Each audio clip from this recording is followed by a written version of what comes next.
Hello everyone, this is Mansi from evidhati.in. This is an introduction video for chapter 1. Introduction video का क्या मतलब है? Introduction video means कि इस video के अंदर हम इस चैप्टर में जो भी कंसेप्ट्स है उनको डिस्कस करेंगे। अब उससे होगा क्या, जब आप एक्सरसाइजेस के क्वेश्चंस करोगे तो वो क्वेश्चंस के जो कंसेप्ट्स या टॉपिक्स यूज होंगे वो आपको ऑलरेडी आते होंगे, सो वो क्वेश्चंस आपके लिए इजी हो जाएंगे। इसलिए ये इंट्रोडक्शन वीडियो है जिसके अंदर हम सारे चैप्टर्स के कंसेप्ट्स डिस्कस करेंगे। Okay, so coming to the chapter, the name of the chapter is rational numbers. So rational numbers होता क्या है? सबसे पहले अभी तक जो हमने पढ़ा होल नंबर्स पढ़े हैं। होल नंबर्स क्या होते हैं? जीरो से लेके सारे नंबर्स होल नंबर है, राइट। नेचुरल नंबर्स वन से लेके सारे नंबर्स नेचुरल नंबर है। देन उसके बाद हमने पढ़े इंटीजर्स, जिसमें पॉजिटिव नंबर भी आते हैं, नेगेटिव नंबर भी आते हैं, ऑल्सो जीरो भी आता है। So whole number, natural number, integers के बाद अब हम पढ़ रहे हैं rational numbers. So rational numbers की सबसे इजी डेफिनेशन है any number which can be expressed as p upon q is a rational number. Okay, so p upon q से आपको याद आएगा कि ये तो फ्रैक्शन है। कोई भी अगर नंबर है, let's suppose 2 upon 9. So it is a fraction. Yes, it is a fraction, but also it is a rational number. मतलब कि कोई भी नंबर जो p upon q फॉर्म में है वो रैशनल नंबर होता है। Now you will think कि अगर 6 लिखा है तो क्या ये रैशनल नंबर नहीं है? है, लेकिन ये p by q की फॉर्म में तो नहीं है। तो क्यों नहीं है? अगर इसको मैं ऐसे अपॉन 1 कर दूं तो ये हो गया p upon q की फॉर्म में, मतलब सिर्फ 6 भी रैशनल नंबर है। ऑल्सो ये हुए पॉजिटिव। अगर नेगेटिव है, like if you have -2 upon 9, so -2 upon 9 भी रैशनल नंबर है, ठीक है। सो p upon q की फॉर्म में है। This can be positive, it can be negative, मतलब पॉजिटिव भी हो सकता है, नेगेटिव भी हो सकता है। एक चीज जो याद रखनी है वो ये है कि अगर p अपॉन q फॉर्म है, q नीचे है, so q can not be equal to 0। क्यों? अगर आप लिखते हो 2 अपॉन 0, सो बेटा इसका हो जाता है नॉट डिफाइंड, इसलिए q को हम 0 नहीं ले सकते। ओके, अदरवाइज सिर्फ 0 लोगे तो 0 भी एक रैशनल नंबर है। Okay, so this was about rational numbers. Now let's come to the next topic. Now our next topic is properties of rational number. So हम अब एक एक करके different properties discuss करेंगे जो rational number पे applicable है। देखो properties जितनी भी हम discuss करेंगे 4 proportions पे करेंगे, addition, subtraction, multiplication, division. The first property is closure property. Closure property में क्या होता है? देखो अभी तक कोई भी नंबर, नॉर्मल नंबर लेते, कंफ्यूजिंग नहीं लेते कुछ भी, नेचुरल नंबर है। 6 + 2 is 8, राइट। अब 6 भी नेचुरल नंबर था, 2 भी नेचुरल नंबर था, दोनों को प्लस किया 8 आया। 8 क्या है? Natural number. सो यही हम क्लोजर प्रॉपर्टी में चेक करेंगे कि क्या रैशनल नंबर्स को ऐड करके रैशनल नंबर्स ही आ रहा है, क्या रैशनल नंबर्स को सबट्रैक्ट करके रैशनल नंबर। तो ये सब हम एक एक करके चेक करेंगे। सो सबसे पहले फर्स्ट थिंग एडिशन चेक करते हैं, ठीक है। हमें चेक करना है कि क्या a अपॉन b कोई भी रैशनल नंबर है plus c upon d equal होता है रैशनल नंबर के, मतलब कि अगर हम इसको ऐड करेंगे तो क्या रैशनल नंबर आएगा।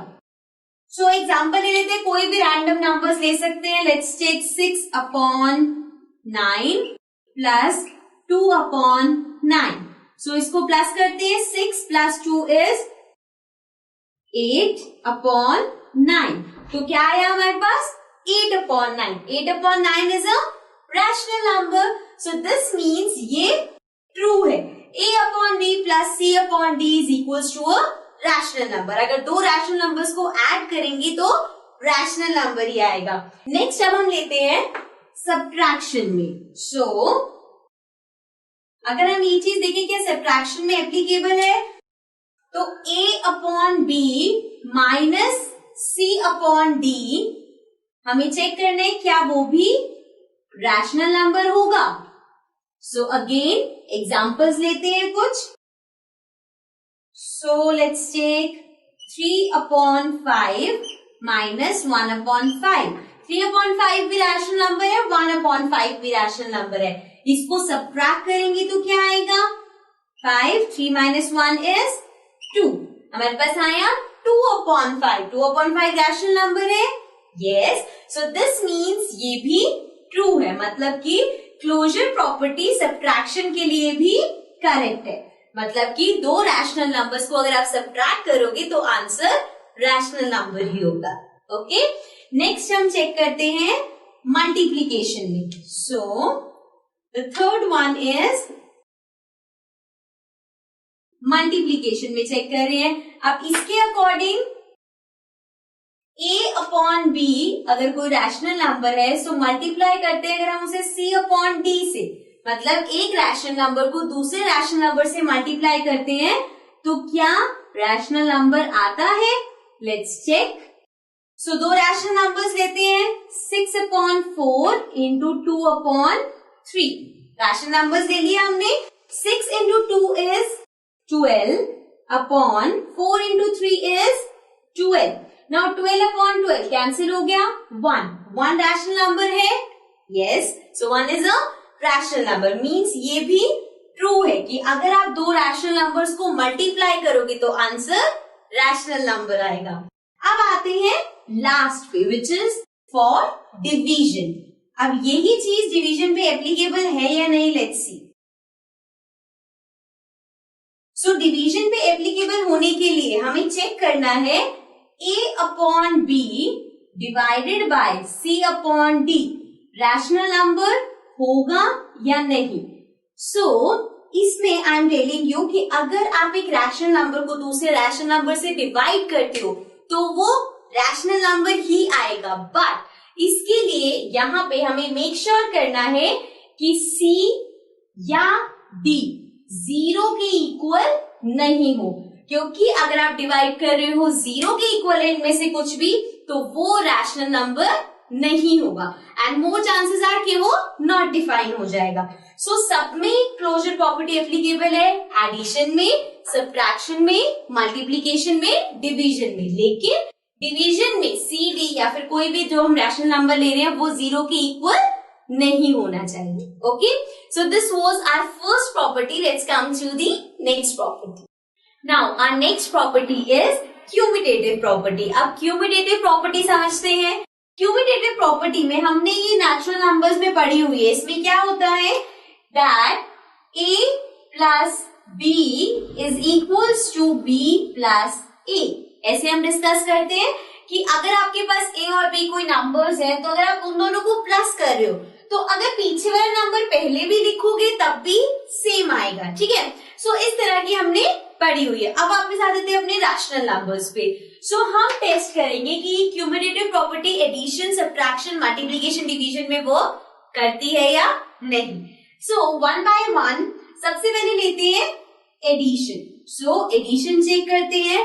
अब क्यूमुलेटिव प्रॉपर्टी के according a/b which is a rational number plus c/d which is again a rational number should be equal to c/d plus a/b. यही है क्यूमुलेटिव प्रॉपर्टी. अब इसको टेस्ट करते हैं. सो कोई रैशनल नंबर ले लेते हैं. Let's take 2/5 plus 3 plus 4/5. Right. अब इसको ऐड करेंगे तो क्या आएगा?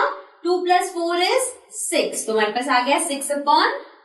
अब इसी को ही उल्टा करके देखते हैं. तो 4/5 पहले ले लिया प्लस 2/5 कर दिया तो ये हो जाएगा 4 प्लस 2 इज 6.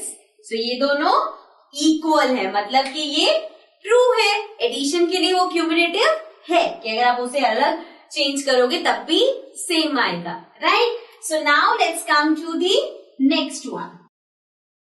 ये हो गया एडिशन. अब आते हैं नेक्स्ट विच इज सब्ट्रैक्शन. अब सब्ट्रैक्शन में क्या होता है? क्यूमुलेटिव प्रॉपर्टी के according a/b minus c/d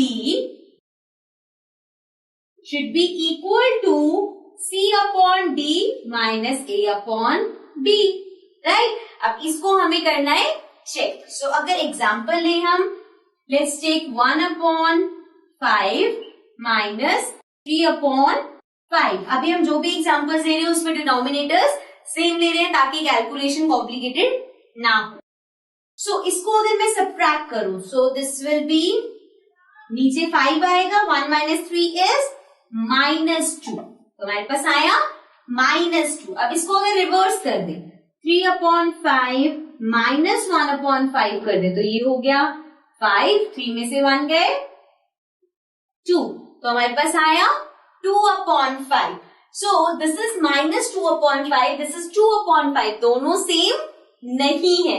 So this means कि ये इक्वल नहीं है. So क्यूमुलेटिव प्रॉपर्टी सब्ट्रैक्शन पे एप्लीकेबल नहीं है. ये अब आपको ट्विस्ट ध्यान रखना है कि एडिशन में क्यूमुलेटिव प्रॉपर्टी एप्लीकेबल है, सब्ट्रैक्शन में नहीं. सिमिलरली मल्टीप्लीकेशन और डिवीजन पे आते हैं. सो अब मल्टीप्लीकेशन में चेक क्या करना है, अगर आपके पास है a upon b multiplied by c upon d, तो वो इक्वल होगा c upon d multiplied by a upon b, right. So इसको चेक करते हैं. a अपॉन b क्या है, कुछ भी ले लेते हैं, 1 अपॉन 4 ले लिया, इंटू c अपॉन d ले लिया 2 अपॉन 3. अब इसको करते हैं मल्टीप्लाई, 2 इंटू 1 2, 4 इंटू 3 12, आया 2 अपॉन 12. अब उल्टा कर दो इसको, 2 अपॉन 3 को पहले ले लो, 1 अपॉन 4 को बाद में ले लो. 2 इंटू 1 2, 3 इंटू 4 12, क्या आया same. So means cumulative property multiplication पे भी एप्लीकेबल है. ठीक है, ध्यान आपको सिर्फ यही रखना है किस पे एप्लीकेबल है किस पे नहीं, बट हम एग्जाम्पल लेके कर रहे हैं ताकि आपको कोई कंफ्यूजन ना. नेक्स्ट हम लेते हैं डिवीजन. अब क्यूमुलेटिव प्रॉपर्टी के according a upon b divided by c upon d equal होना चाहिए c upon d divided by a upon b. So अब इसको चेक करते हैं ऐसा है या नहीं. So let's take 6 upon 4 divided by 2 upon 3. ठीक है, ये ले लिया हमने, तो ये हो जाएगा 6 अपॉन 4, रेसिप्रोकल हो जाएगा इसका 3 अपॉन 2. अभी हम फ्रैक्शन को कैसे डिवाइड करना है ये हम छोटी क्लासेस में सीख के आए हैं. तो ये हो जाएगा 4 इंटू 2 8, 6 इंटू 3 18, तो आ गया 18 अपॉन 8. अब करते हैं इसका उल्टा, 2 upon 3 divided by 6 upon 4. So this will be 2 upon 3 into 4 upon 6. तो ये हो गया 2 इंटू 4 8 अपॉन 6 इंटू 3 18. तो अब क्या हुआ, उल्टा आ गया, यहाँ पे आया 18 अपॉन 8, यहाँ पे आया 8 अपॉन 18. सो इसका मतलब है क्यूमुलेटिव प्रॉपर्टी डिवीजन पे वर्क नहीं करती. सो हमने क्यूमुलेटिव प्रॉपर्टी में पढ़ा कि एडिशन में वर्क करती है, सब्ट्रैक्शन में वर्क नहीं करती, मल्टीप्लीकेशन में करती है, डिवीजन में नहीं करती. So cumulative property is applicable on addition, multiplication but not on subtraction and division. Okay, so this was our second property. Let's come to the next property. Now our next property is associative property. अब associative properties में हमारे पास 3 numbers होते हैं. It can be integers, it can be rational numbers. So इसमें होता क्या है, देखो, जैसे पहले इसको समझाने से पहले एक छोटा सा एग्जाम्पल लेते हैं. अगर मेरे पास है 4 + 2 + 6, 3 नंबर्स मुझे ऐड करने हैं. सो अगर मैं पहले इन दोनों को ऐड कर दूं और फिर इसको ऐड करूं, या फिर 4 + 2 + 6 में मैं 4 को छोड़ दूं, इन दोनों को पहले कर दूं. सो ये आ गया 4 + 2 6 + 6 12. यहाँ पे 4 छोड़ दिया, पहले इन दोनों को कर दे, तो 6 + 2 is 8, 8 + 4 is 12, दोनों इक्वल है. तो एसोसिएटिव प्रॉपर्टी मतलब आप कोई भी पेयर्स बना सकते हो. अब यही हम देखते हैं रैशनल नंबर्स में. अब रैशनल नंबर्स में मैं एक एक की एग्जांपल लेके सॉल्व करके नहीं दिखाऊंगी, वो आप खुद कर सकते हो. मैं आपको बस यहाँ पे बताऊंगी कि कौन कौन से में एसोसिएटिव प्रॉपर्टी एप्लीकेबल है, किसमें नहीं। सो सबसे पहले एडिशन की बात करते हैं। So A upon B plus C upon D plus E upon F, तीन रैशनल नंबर्स हैं। अगर मैं पहले इन दोनों को करती हूँ, फर्स्ट वाले को छोड़ दिया, तो ये इक्वल होगा अगर मैं पहले इन दोनों को कर दूं और लास्ट वाले को छोड़ दूं।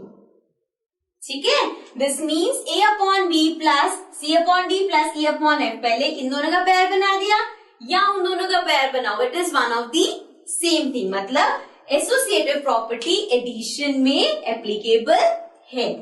लेकिन अगर ये सब्ट्रैक्शन हो तो A upon B minus C upon D minus E upon F में अगर इन दोनों को आपने पहले माइनस किया, इसको छोड़ दिया, और यहां पे आपने किया A upon B minus C upon D minus E upon F में इन दोनों का पेयर बना दिया, तो एसोसिएटिव प्रॉपर्टी सब्ट्रैक्शन में वर्क नहीं करती। This will not be equal. ठीक है, आप चाहो तो एग्जांपल्स लेके करके भी देख सकते हो। सो एसोसिएटिव प्रॉपर्टी एडिशन में एप्लीकेबल है, सब्ट्रैक्शन में एप्लीकेबल नहीं है। उसके बाद यही सेम चीज मल्टीप्लीकेशन में, अगर ये मल्टीप्लाई हो रहे होते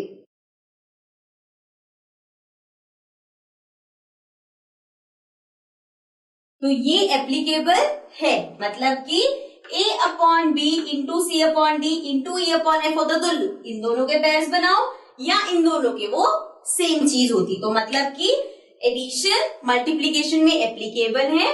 उसके बाद अगर इसी में हम डिवीजन की बात करें तो डिवीजन में भी एप्लीकेबल नहीं होगा। So means associative property addition में एप्लीकेबल है, मल्टीप्लीकेशन में एप्लीकेबल है, सब्ट्रैक्शन में नहीं है, डिवीजन में नहीं है। Okay, so this was about associative property. अब आते हैं नेक्स्ट पे। Now our next property is distributive property. Distributive property में क्या होता है, जैसे कि अगर आपके पास है 4 और यहाँ पे है x ले रही हूं मैं, नॉर्मल नंबर नहीं ले रही, x प्लस 6 इस तरह से है, तो आप इसको सॉल्व कैसे करते हो? 4 को x से मल्टीप्लाई करोगे, 4 को 6 से मल्टीप्लाई करोगे, राइट। सो ये होती है हमारी डिस्ट्रीब्यूटिव प्रॉपर्टी। जैसे कि इसको अगर सॉल्व करना है तो ये होगा 4x प्लस 4 इंटू 6 24 इस तरह से। सो यही होती है डिस्ट्रीब्यूटिव प्रॉपर्टीज। अब ये रैशनल नंबर्स में भी होती है। सो अगर आपके पास रैशनल नंबर है a upon b and then अंदर ब्रैकेट में है c upon d plus e upon f, तो ये इक्वल होगा, पहले ab cd से मल्टीप्लाई होगा, so ab into cd plus then AB multiply होगा E अपॉन F से, so A upon B into E upon F, right. So ये property होती है डिस्ट्रीब्यूटिव प्रॉपर्टी। अब इसमें जब आप इसे यूज करोगे तो ज्यादातर यूज कैसे होता है, आपको इस तरह से ओपन करके दे रखा होगा।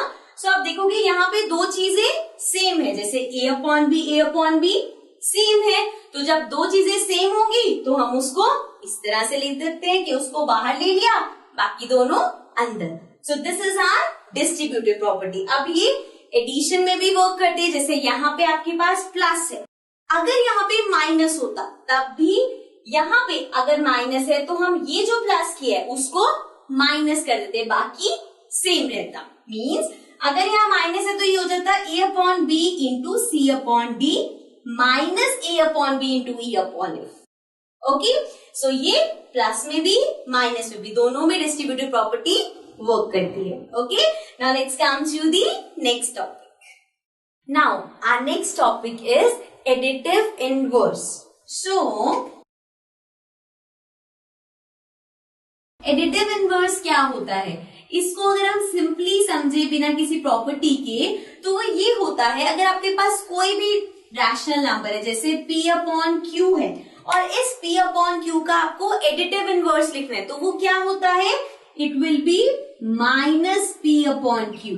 मतलब अगर पॉजिटिव है तो वो नेगेटिव बन जाएगा। सिमिलरली अगर आपके पास हो माइनस ए अपॉन बी, सो उसका एडिटिव इनवर्स हो जाएगा ए अपॉन बी, इसमें माइनस हट जाएगा। मतलब एडिटिव इनवर्स में आपको सिर्फ साइन चेंज करना है। अब इसका रीजन ये होता है कि इसकी आइडेंटिटी के अकॉर्डिंग अगर आप एक पॉजिटिव रैशनल नंबर को एक नेगेटिव रैशनल नंबर से ऐड कर रहे हो तो वो 0 आता है। सो ये इसकी आइडेंटिटी है।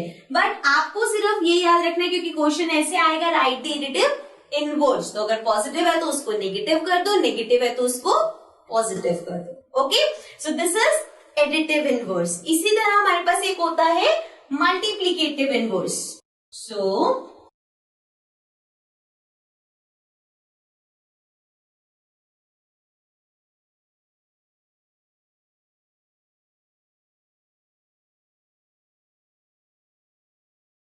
अब मल्टीप्लीकेटिव इनवर्स क्या होता है? अगर आपके पास कोई रैशनल नंबर है p अपॉन q, तो इसका मल्टीप्लीकेटिव इनवर्स होता है उसका रेसिप्रोकल। मतलब अगर आपके पास कोई भी रैशनल नंबर है p अपॉन q में, तो इसका एडिटिव इनवर्स हो जाएगा q upon p, right. Denominator numerator बन जाएगा और न्यूमरेटर डिनोमिनेटर बन जाएगा, मतलब कि इसका रेसिप्रोकल हो जाएगा। सो लेट्स सपोज आपके पास है 4 अपॉन 6, सो 4 अपॉन 6 का मल्टीप्लीकेटिव इनवर्स क्या होगा? 6 अपॉन 4, राइट। और ये आया कहां से है? अगर आप a इंटू 1 अपॉन a करो, मतलब किसी भी नंबर को उसके रेसिप्रोकल से मल्टीप्लाई करो, तो आपके पास हमेशा आएगा 1। सो ये है हमारी मल्टीप्लीकेटिव आइडेंटिटी। बट अगर आपके पास क्वेश्चन आता है आपको मल्टीप्लीकेटिव इनवर्स बताना है, तो जो भी रैशनल नंबर होगा आप उसका रेसिप्रोकल कर दोगे। ना हो अगर वो रैशनल नंबर 2 है, सो 2 का रेसिप्रोकल क्या होगा? देखो 2 के अपॉन में कुछ नहीं है, means 1।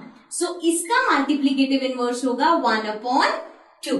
Okay, so this was about additive inverse and multiplicative inverse. Now let's come to the next topic.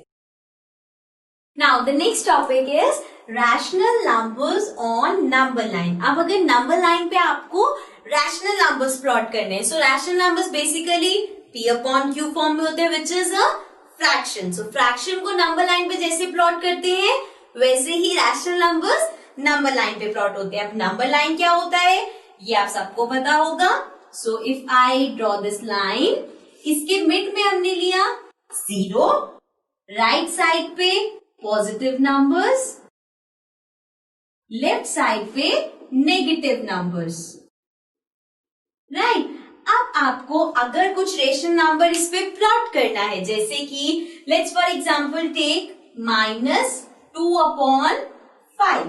So -2 upon 5 ले लिया हमने, ये नेगेटिव है। नेगेटिव मीन्स लेफ्ट साइड पे होगा, और जो फ्रैक्शन है वो है 2 अपॉन 5। तो सबसे पहले हमें चेक करना पड़ेगा कि ये 2 अपॉन 5 किन दो नंबर्स के बीच में लाई करेगा। सो उसके लिए हम 5 को डिवाइड करेंगे 2 से, राइट। सो 5 इंटू 0 इज 0, नीचे आया 2, देन पॉइंट लगाएंगे, this will become 20 and 5 into 4 is 20। अब यहाँ पे ये पूरा कट हो गया। अगर नहीं भी होता तो हमें सिर्फ ये देखना था कि ये 0 पॉइंट आ रहा है। अगर ये होता 1 पॉइंट समथिंग या 2 पॉइंट समथिंग तो कैसे पता चलेगा? 0 पॉइंट समथिंग मतलब 0 और 1 के बीच में, 1 पॉइंट समथिंग 1 और 2 के बीच में, 2 पॉइंट समथिंग आता तो 2 और 3 के बीच में, इस तरह से। अब ये 0.4 है, मतलब 0 और 1 के बीच में आएगा। 1 क्या है? यहाँ पे नेगेटिव है, तो ये 0 और 1 नहीं, 0 और -1 के बीच में आएगा। सो नंबर लाइन ड्रॉ करते हैं, 0 यहां ले लेते हैं बिकॉज हमें नेगेटिव साइड ही प्लॉट करना है, और यहाँ पे ले लिया मैंने 1। इतने डिस्टेंस पे क्यों लिया? बिकॉज इसके बीच में हमें नंबर्स प्लॉट करने हैं। सो अब हमें पता चल गया कि -2 अपॉन 5 0 और -1 के बीच में आएगा। सो आपको क्या करना है? डिनोमिनेटर देखना है। डिनोमिनेटर 5 है, मतलब 0 से लेके -1 तक इसको 5 पार्ट्स में डिवाइड करना है। So this will be 1 2 3 4 5। तो ये 5 पार्ट्स में हो गया। अब यहां से स्टार्ट होगा -1 अपॉन 5, -2 अपॉन 5, -3 अपॉन 5, -4 अपॉन 5 और ये -1 हो जाएगा -5 अपॉन 5 विच इज -1। अब हमें प्लॉट क्या करना था? -2 अपॉन 5। -2 अपॉन 5 कहाँ आया है? यहाँ पे, राइट। सो इस तरह से आप रैशनल नंबर्स को नंबर लाइन पे प्लॉट करते हो। Okay, so let's come to the next topic. Now the next and the last topic for this chapter is rational numbers between two rational numbers। अब अगर आपको दो rational numbers के बीच में rational numbers बताने, पहली बात तो दो rational numbers के बीच में बहुत सारे rational numbers possible हैं। Now the thing is कि होता क्या है दो numbers के बीच में numbers, मतलब सिंपल एग्जांपल लेते हैं। अगर मैं आपको बोलूं 2 और 7 के बीच में numbers बताओ, तो 2 और 7 के बीच में 3 आता है, 4 आता है, 5 आता है, 6 आता है, राइट। ऐसे ही अगर आपको रैशनल नंबर्स के बीच में बताने हैं, सो उसके लिए एग्जांपल लेते हैं। लेट्स सपोज हमने ले लिया नेगेटिव नंबर लेते हैं इस बार, -2 अपॉन 5 और 1 अपॉन 2। ये दोनों रैशनल नंबर्स हैं। अब इन दोनों रैशनल नंबर्स के बीच में आपको रैशनल नंबर्स बताने, तो कैसे फाइंड करेंगे? सबसे पहली चीज जो इसमें करनी है वो ये है कि आपको इसके डिनोमिनेटर्स को सेम बनाना पड़ेगा। सो डिनोमिनेटर क्या है? 5 2। अब इसको सेम कैसे बनाओगे? दोनों का कॉमन मल्टीपल देखोगे। सबसे पहला जो कॉमन मल्टीपल है वो है 10। 5 के टेबल में भी आता है, 2 के टेबल में भी, तो इसको चेंज करते हैं। ये हो जाएगा -2 अपॉन 5। 5 को 10 बनाने के लिए 2 से मल्टीप्लाई कर दो, ऊपर वाले को भी 2 से मल्टीप्लाई कर दो। ये आ गया -4 अपॉन 5 इंटू 2 10। सो ये हो गया डिनोमिनेटर 10। सिमिलरली 1 अपॉन 2 को 10 बनाने के लिए 5 से मल्टीप्लाई करेंगे। सो मल्टीप्लाई बाय 5, न्यूमरेटर भी हो जाएगा। ये आ गया 5 अपॉन 10। अब दोनों के डिनोमिनेटर्स सेम हो गए। अब -4 अपॉन 10 और 5 अपॉन 10 के बीच के नंबर्स बताने हैं। सिंस इनका डिनोमिनेटर सेम है तो सिर्फ ऊपर न्यूमरेटर देखो, -3 upon 10, -2 upon 10, -1 upon 10, 0, then 1 upon 10, 2 upon 10, 3 upon 10, 4 upon 10, right. ये सारे नंबर्स इन दोनों रैशनल नंबर्स के बीच के हैं। मीन्स ये सभी रैशनल नंबर्स इन दोनों के बीच के भी होंगे। ओके, अब यहाँ तो हमें बहुत सारे नंबर्स मिल गए। अगर ऐसा हो कि आपको 5 बताने और सिर्फ 2 मिल रहे हैं तो क्या करना पड़ेगा? ये जो आपने इनके डिनोमिनेटर्स को 10 बनाया है, इसको हम किसी बड़े नंबर में बनाएंगे। जैसे 5 और 2 में 10 के बाद 20 भी कॉमन है। 5 इंटू 4 इज 20, 2 इंटू 10 इज 20। मतलब दोनों के डिनोमिनेटर को 20 भी बना सकते हो। जब 20 बनाओगे तो और बड़े नंबर्स आएंगे और उसके बीच में और ज्यादा रैशनल नंबर्स होंगे। ठीक है, सो इस तरह से हम किसी भी दो रैशनल नंबर्स के बीच में अनलिमिटेड रैशनल नंबर्स फाइंड कर सकते हैं। Okay, so this was the last topic for this chapter. With this हमने इसके चैप्टर में जो भी कंसेप्ट थे, जो भी टॉपिक्स थे वो कवर कर लिए हैं। अब इसके बाद जब आप एक्सरसाइज के क्वेश्चन करोगे तो वो आपको बहुत इजी लगेंगे। So okay, that's it from this chapter. That's it for this chapter. I'll be coming back again with a new chapter. Till then, take care and bye-bye.